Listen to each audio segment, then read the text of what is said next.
Hey, it's Paul and Hanss here. Welcome, Hanss. Thanks, Paul. In this episode, we're going to be talking about kryptonite. Oh! Yeah. So we've all got superheroes, and probably we consider ourselves sometimes as a superhero. I'd love to. Yeah. Unflappable, is that the word? Yeah, unflappable. Yeah. Yeah. But- High flying. Yeah. But that's not always the case. No. Yeah, there's some things that happen, and that can wipe us out. For example, I'll try and make this a short story, but 15 years ago, no, it's more than yet. That's 16 years ago. I bought into a business franchise, and I was selling business consulting, and I got my first lead from this company. I was living in Papakura, South Auckland, and this lead was all the way in Orewa. Wow. And this is days before the iPhone, right? So I had to get a map and had to drive out there. The motorway wasn't built. Long story short, it took me 90 minutes to get there. I turned up at this place, and it was a residential address, and it was an average home. I sat there and thought, this isn't even a real business.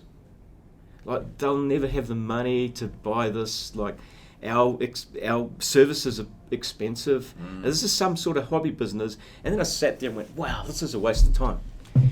Fortunately, it was my first sale, and I had a business development manager, a guy called Matthew Rourke, who was an ace salesperson. He's one of the best salespeople I've ever met. He turned up 5 minutes after, and he's from Australia.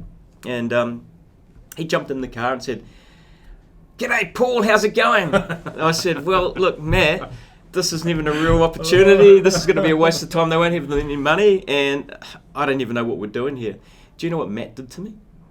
He showed me the hand. He jumps out of the car. He walks up to the door. Before he gets to the door, he does this funky chicken thing, and he grabs his pen and says, he turns around and goes, "Hey, Paul, I don't even know how we're going to make this sale, but it'll be the best sale we've ever made." And I went, wow, this guy's confident. Excellent. So we charge in, and long story short is we made that sale. And so as Matthew's debriefing me afterwards, he said to me, "Hey, if I wasn't there today, would you have made that sale?" And I went, "No." But the interesting thing he said to me was, "Why do you think you wouldn't have made that sale?" And at that time, I didn't have the awareness of how powerful our mindset was. And Matthew had a master's degree in psychology and NLP. Okay. And what he actually said to me was this, was you'd already talked yourself out of a sale before you've even started. I mean, and how many of us do that? How many of us absolutely talk us out of a sale before we've even got out of the car? Absolutely. Well, that was me once upon a time. So Matthew said to me this, is that you've already created the story inside your head as to why they're not going to buy. And he said, "Do you know what happens when you get your first objection?" And I said, "No." And he says, "Well, that's evidence that they weren't a real business. That's evidence that they didn't have the money. That's evidence that this is a waste of time. So you're absolutely collecting evidence to support your story from a subconscious point of view." And then he says to me this, he goes, "Do you know what I do?" I said, "Yeah, you do this funky chicken, and you grab your pen and you turn around and you say, this is going to be the best sale." And he goes, "Right, here's what happens when I get an objection. I get excited, and I think about that objection. I go, I just need to answer that objection, and it's going to be the best sale I've ever made." So that's when I started learning how powerful our mindset is. Absolutely. And more importantly, how our self-limiting beliefs can sabotage our success. So you're an expert on the brain, neuropsychology. Yeah.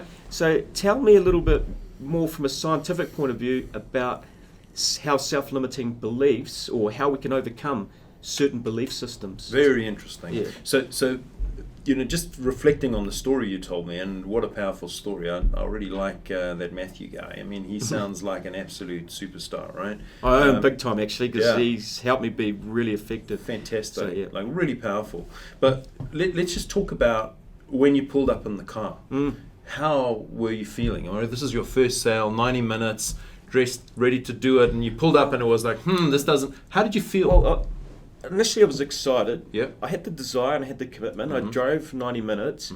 I was super excited, but in turning up to the premises, I was, I guess, disappointed. And feeling perhaps not confident, and not confident. not confident that it would be a real prospect. Okay. Certainly not confident that we'd make the sale, and I certainly convinced myself it would be a waste of time. Okay. Yeah. Okay. So in any of that, did you have any feelings of fear? Did you feel like, oh, I could fail at this thing. This is not the right place for me. I shouldn't be here. This is not good. I didn't have any fear per se, but I certainly had convinced myself it was the wrong opportunity. Okay, interesting. So I mean, what we're talking about there is self-talk, mind loops, right? And it's really interesting if you look at contemporary conversation now. Wherever you go, people are talking about mindfulness and, be mindful, be very aware of what's going on in your mind. And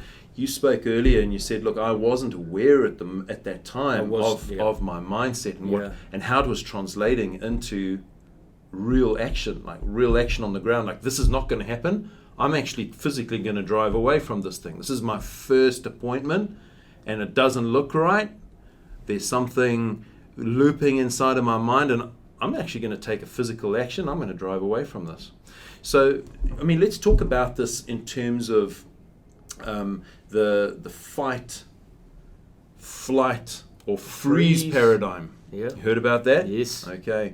So from a neuroscience perspective, this is really, really powerful. So you really have these centers of brain, which is very generally talking about the thinking side of the brain and the reactionary side of the brain. So from an evolutionary perspective, as we evolved as humans, we've got a side of the brain that's designed to keep us safe, designed to keep us out of trouble, and designed to have us not feel stress. That's the reptilian part. That's right. What's that part of the brain called? It's the amygdala. Amygdala. It's the amygdala. So all of us have seen someone having an amygdalic attack. So sometimes if you see someone having a road rage, or you see somebody totally frozen in a difficult situation, right? Or you see someone running away from a bad situation, they're having an amygdala.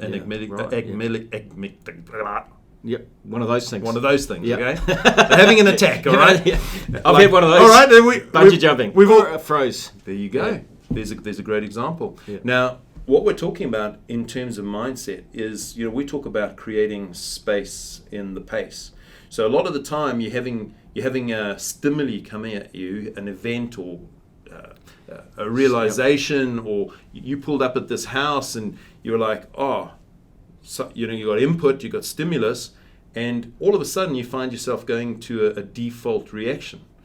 And the default reaction is really a neuronal network. It's a mind loop. It's a way of thinking, and your thinking is just connections. Paul, Can I suggest that maybe this thing that I was suffering from is a subset of perhaps fear, but if we put it in a box and called that a self-limiting belief, because at the end of the day, this belief I had was they weren't a real business, Absolutely. that it was a waste of time, that they wouldn't have the money.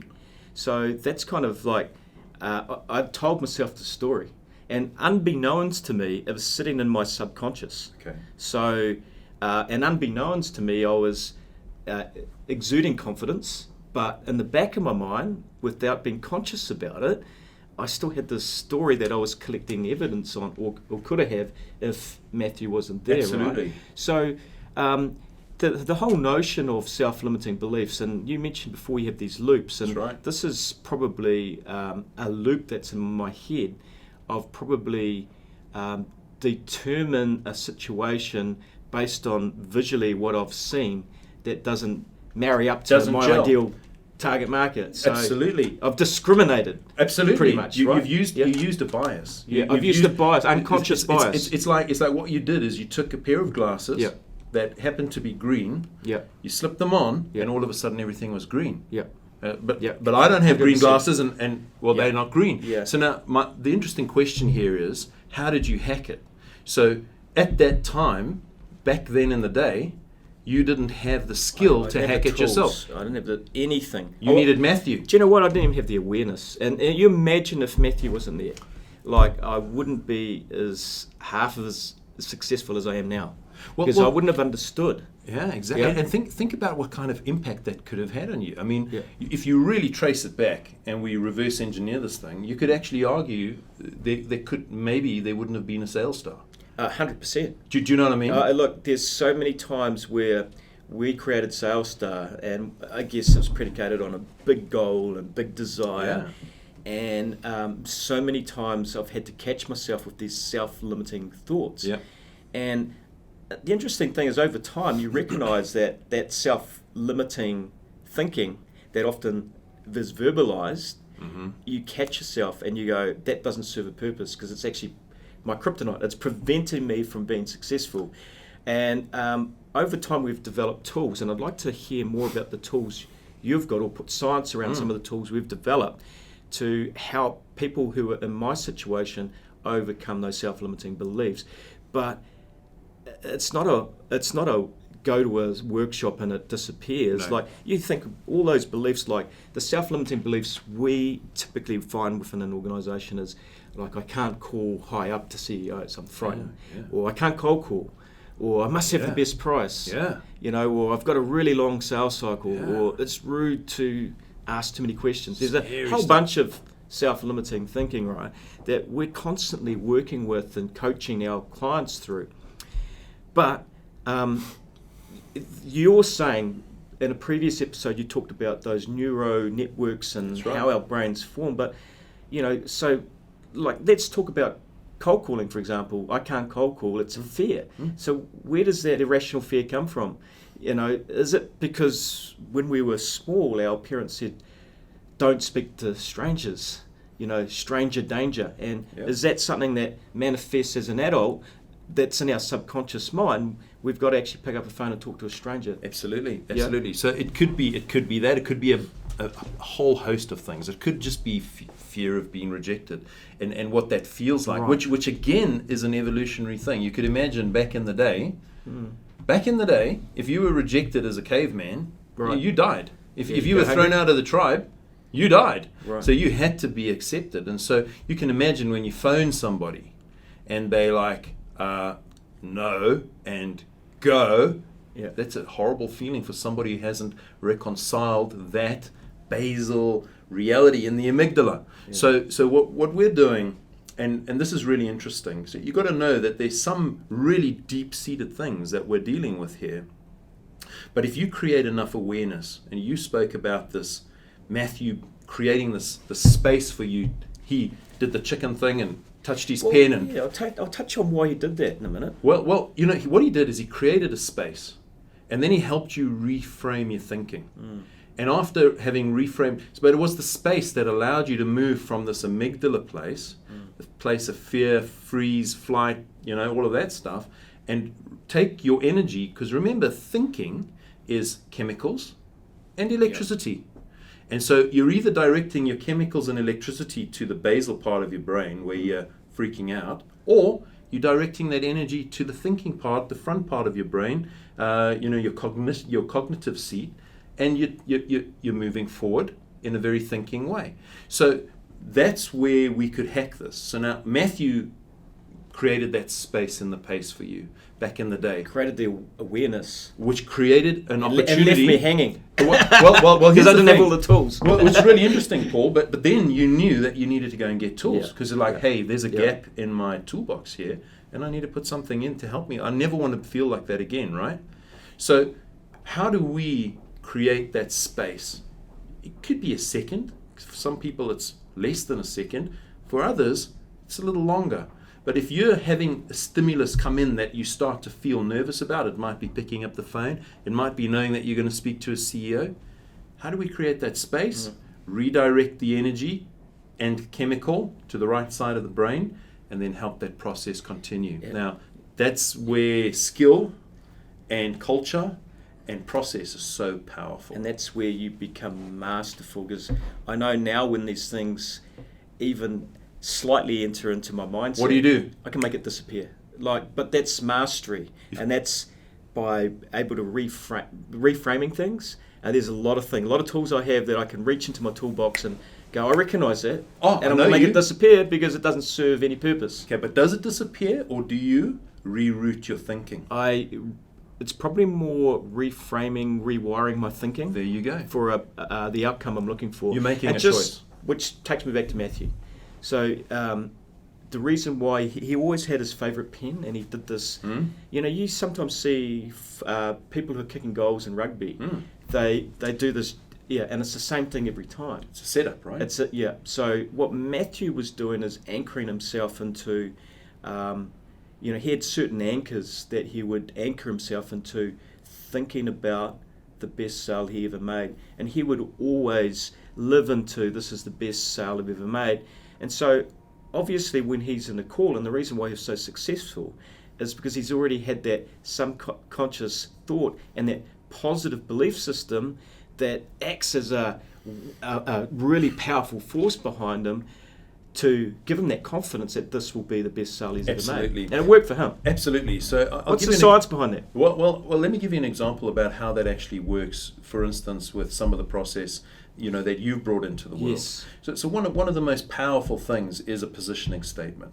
So sometimes if you're feeling really, really nervous and you're talking to somebody that you may not feel you have the right to speak to, and you're feeling the fear around that, and they are a little bit offish, and you start to get that feeling, and you start to feel those chemicals and electricity build up in the back, which is like, oh, maybe I should just put the phone down. We've all had those feelings, right? Yeah. Okay. Now, bringing a positioning statement in at that minute creates space and the pace.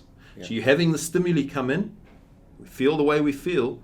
How do we now create that space? Hey, we are a XYZ company that does X, Y, and Z. We help with sales effectiveness, and we work with growth-minded CEOs who are frustrated or wanting to solve their revenue problems. That little space gives you enough time to, hey, this is where I am, this is what's happening, reroute that energy to the front of your brain and take the conversation to the next level. That's actually a really good insight, because that covers off one of the other kryptonites we test for, which is controls emotions. And like when salespeople can't control their emotion, when you're emotional, what happens to your logic part of your brain? Gone. Is it gone? Well, it's gone. Yeah. Well, you think about a sales process. Are you following a sales process emotionally or logically? Well, you got to go logic. Right.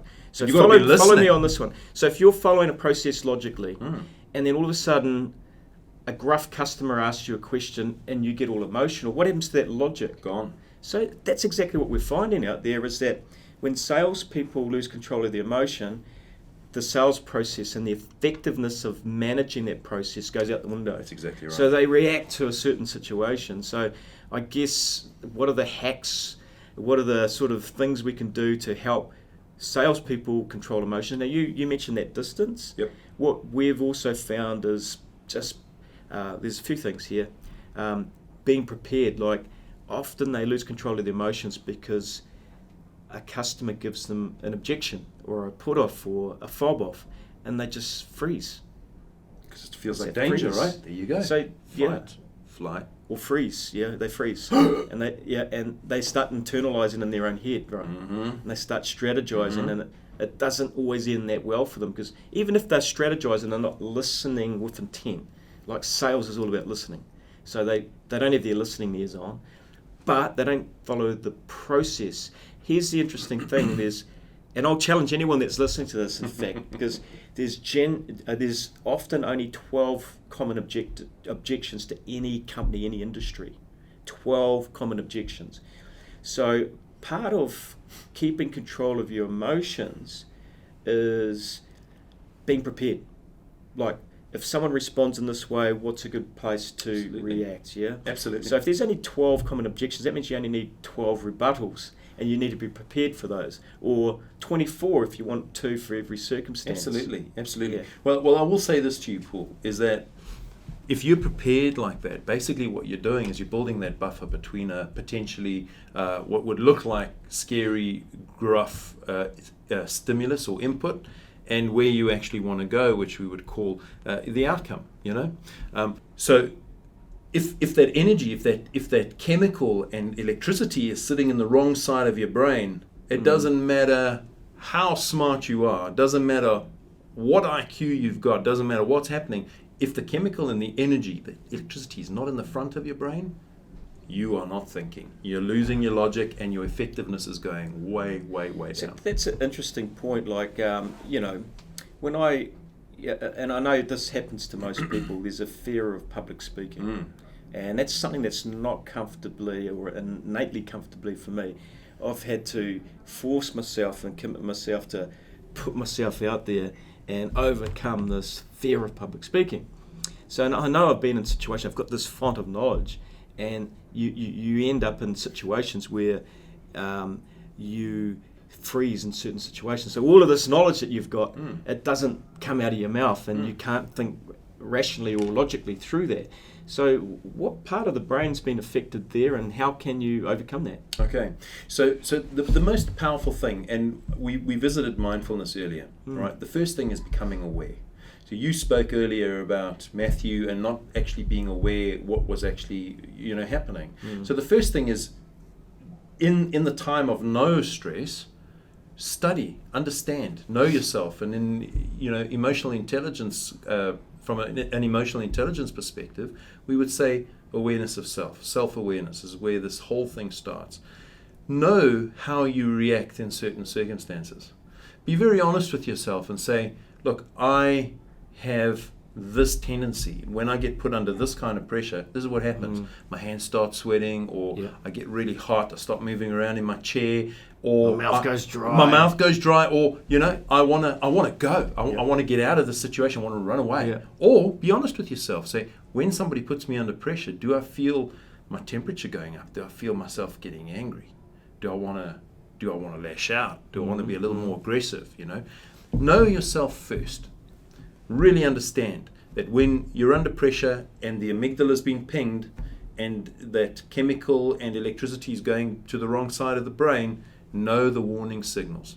Once you know the warning signals, use some skill, use some embedded technology, use some coaching, use some help from professionals, from effectiveness professionals, to, hey, if I feel this, perhaps I should do this. And this is where Matthew was so powerful.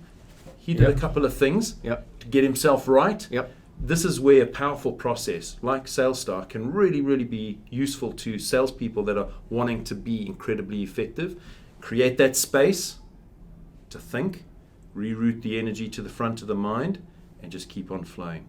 Be able to access all of those 12 objections that you prepared for, and 100 more if you wanted to, because in the front of your mind, endless possibility exists.